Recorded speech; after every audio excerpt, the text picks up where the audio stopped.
नमस्कार। मैं हूँ गजानन वर्मा। कक्षा 11 के लिए विषय अनिवार्य हिंदी, पुस्तक आरोह, पाठ 5 गलता लोहा। इस पाठ 5 के गलते लोहे का पाठ संख्या 5। इस पाठ को 5 पार्टों में बांटा गया है, 5 टॉपिकों में बांटा गया है।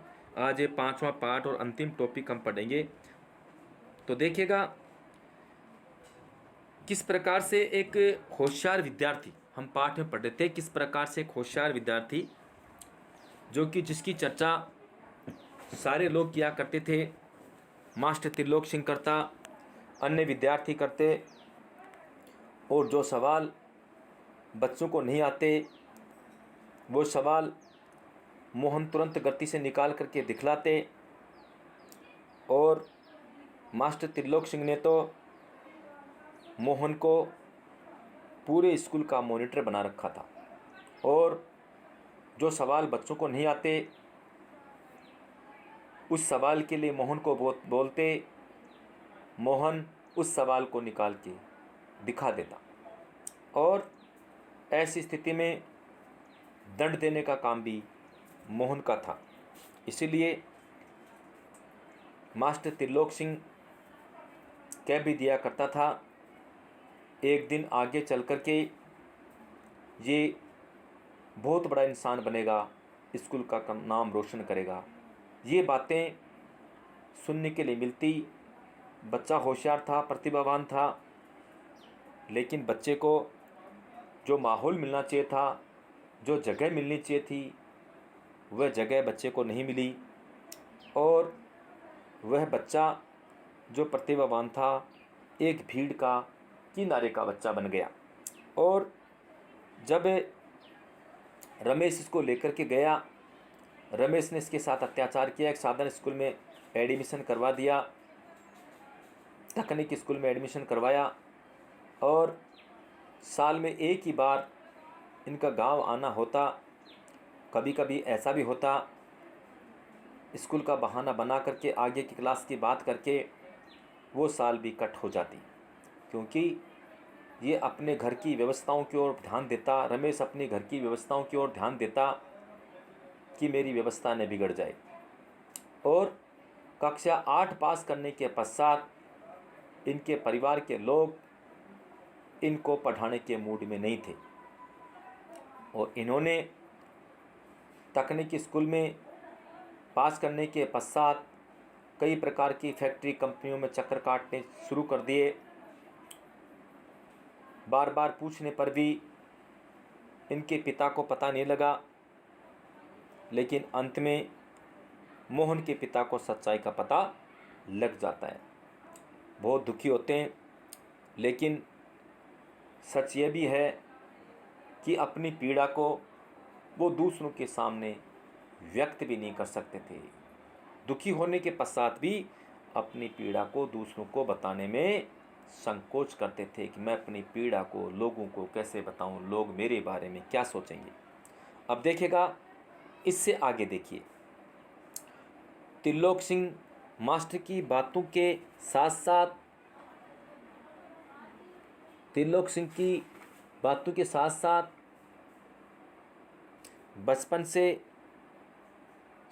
बचपन से लेकर अब तक के जीवन के कई प्रसंगों पर मोहन और धनराम बातें करते रहे। धनराम ने मोहन के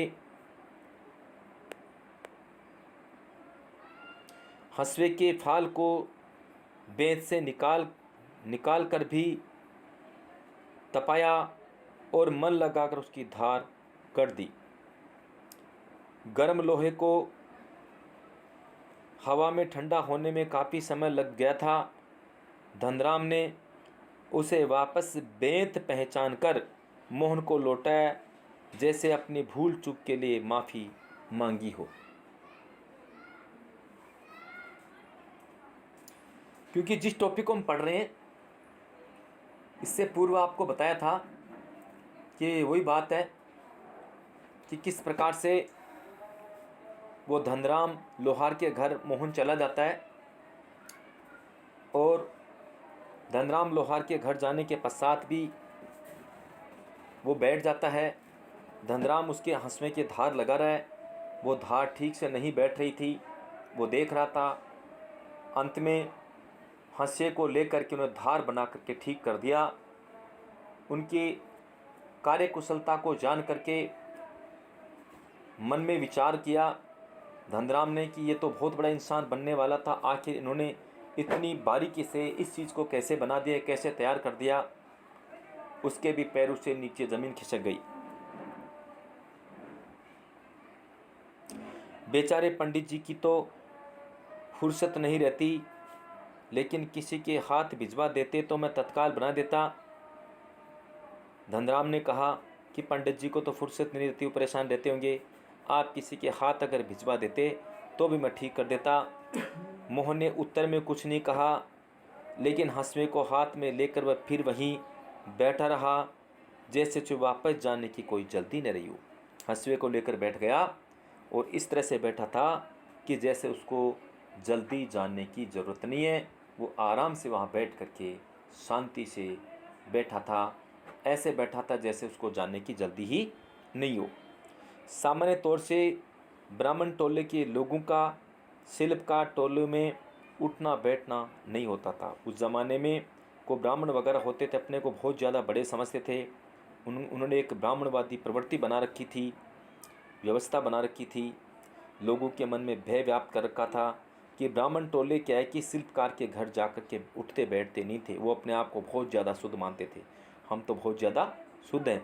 लेकिन वो तो पढ़ा लिखा बच्चा था, वो वहाँ उनके घर जाकर के बैठ गया और वो जो शिल्पकार धनराम जो शिल्पकारी का काम कर रहा था, बैठे बैठे उसको देख रहा था। किसी काम काज के सिलसिले में यदि शिल्पकार टोले में आना ही पड़ा तो खड़े खड़े बात निपटा दी जाती थी। अगर किसी मजबूरी के कारण उनको आना पड़ा तो खड़े खड़े बात करके चले जाते थे। उनके विश्राम को या उस स्थान पर वो नहीं बैठते थे। ब्राह्मण टोले के लोगों को बैठने के लिए कहना भी उनकी मर्यादा के विरुद्ध समझा जाता था। लेकिन बात दूसरे भी थे, ब्राह्मण टोले ब्राह्मणों में कोई व्यक्ति अगर इस तरह के लोगों के घर अगर पहुंच जाता तो उनको बैठने के लिए भी कह दिया जाता तो मर्यादा के विरुद्ध समझा जाता था। आपने यहाँ बैठने के लिए कैसे कह दिया, बैठते नहीं थे, और बैठने के लिए भी कह दिया जाता तो उसको मर्यादा के विरुद्ध समझा जाता था। ये व्यवस्था थी उस ज़माने की। पिछले कुछ वर्षों से शहर में जा रहने के बावजूद मोहन गांव की इन मान्यताओं से अपरिचित हो ऐसा संभव नहीं था। अर्थात कुछ दिन से मोहन शहर में रहने लग गया था। इसका मतलब ये नहीं है कि गांव के माहौल से वह परिचित नहीं था, गांव के माहौल से परिचित था, लेकिन धीरे धीरे उसमें समझ आ गई थी। धनराम मन ही मन उसके व्यवहार से असमंजस्य में पड़ा था, लेकिन प्रकट में उसने कुछ नहीं कहा और अपना काम करता रहा।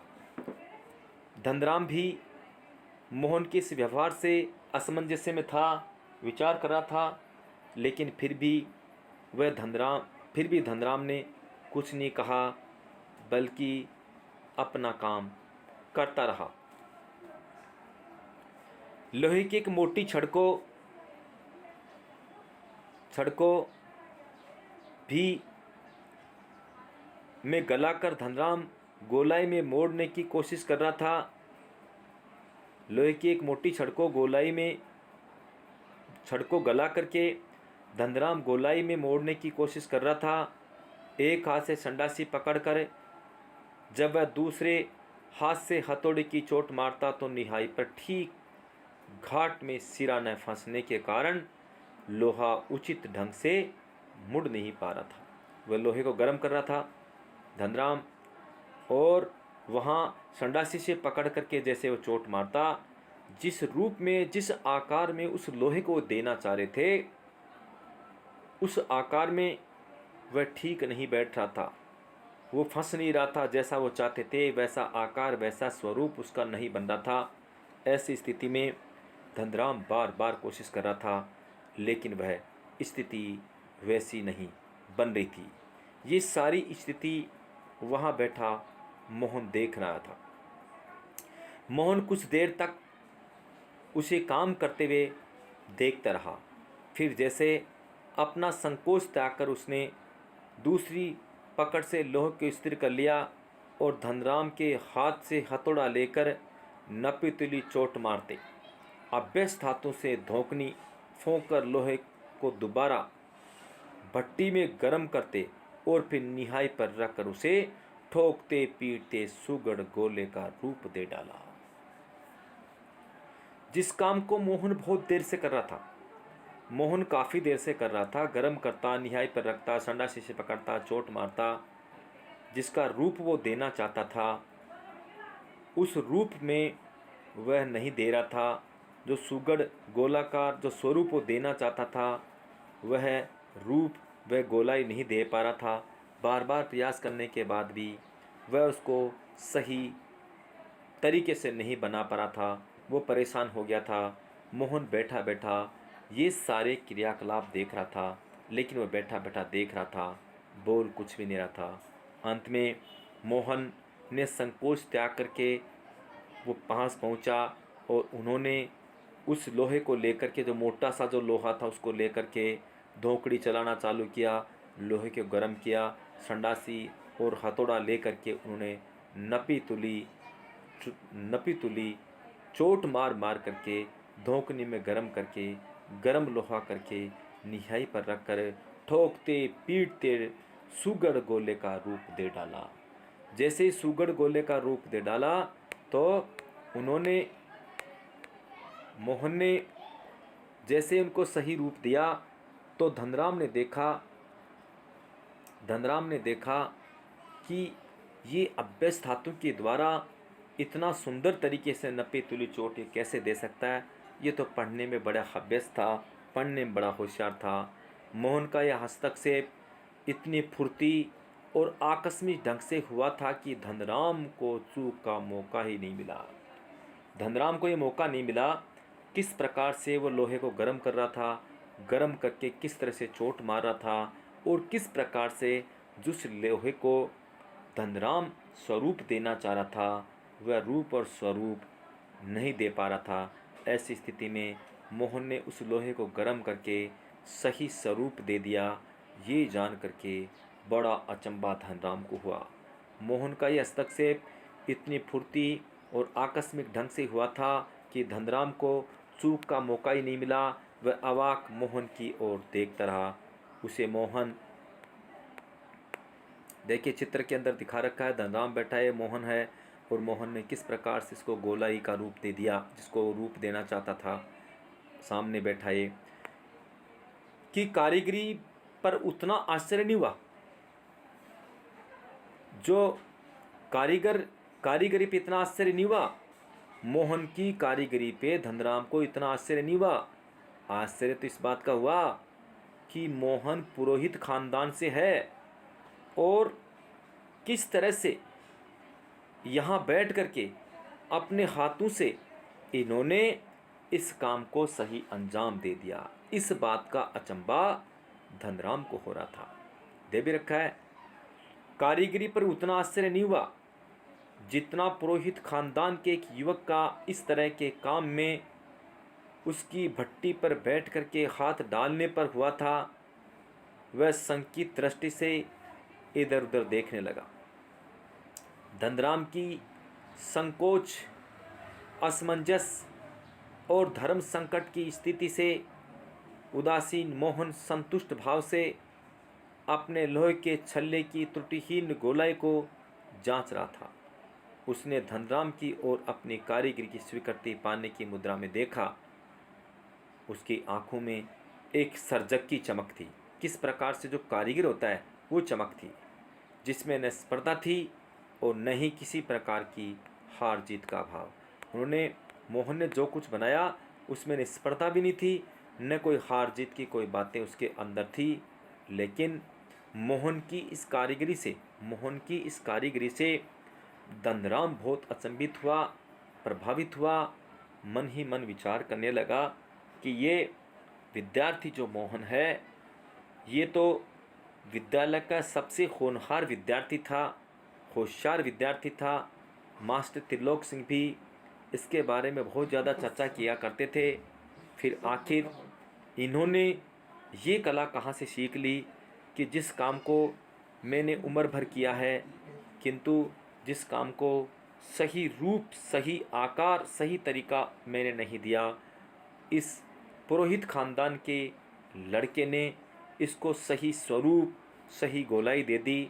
दूसरा ये विचार किया कि पुरोहित खानदान का होने के पश्चात भी ये मेरे यहाँ घर आकर के जिस काम को मैं बैठ कर के कर रहा हूँ, इस काम को इन्होंने कर दिखाया। अर्थात इन्होंने जातिगत भेदभाव को दूर किया, साथ में इन्होंने मुझे सम्मान दिया और अपनी कारीगरी का जो तरीका है मुझे बतलाया। जो काम मेरे द्वारा बार बार करने पर भी नहीं हो रहा था, उस काम को उन्होंने बहुत तल्लीनता से, बहुत आसानी से कर दिया। बहुत आसानी से जिस काम को इन्होंने कर दिया। इस प्रकार से क्या है कि मोहन के पिता के जो सपने थे वो पूरे नहीं हो पाते हैं, लेकिन एक बहुत बड़ा एक मिस्त्री वगैरह बन गया। जीवन की गाड़ी तो इन्होंने भी चलाई, लेकिन पिता के सपनों को इन्होंने पूरा नहीं किया। आज ये पाठ यहीं संपन्न होता है। Thank you. Okay, bye. फिर मिलेंगे।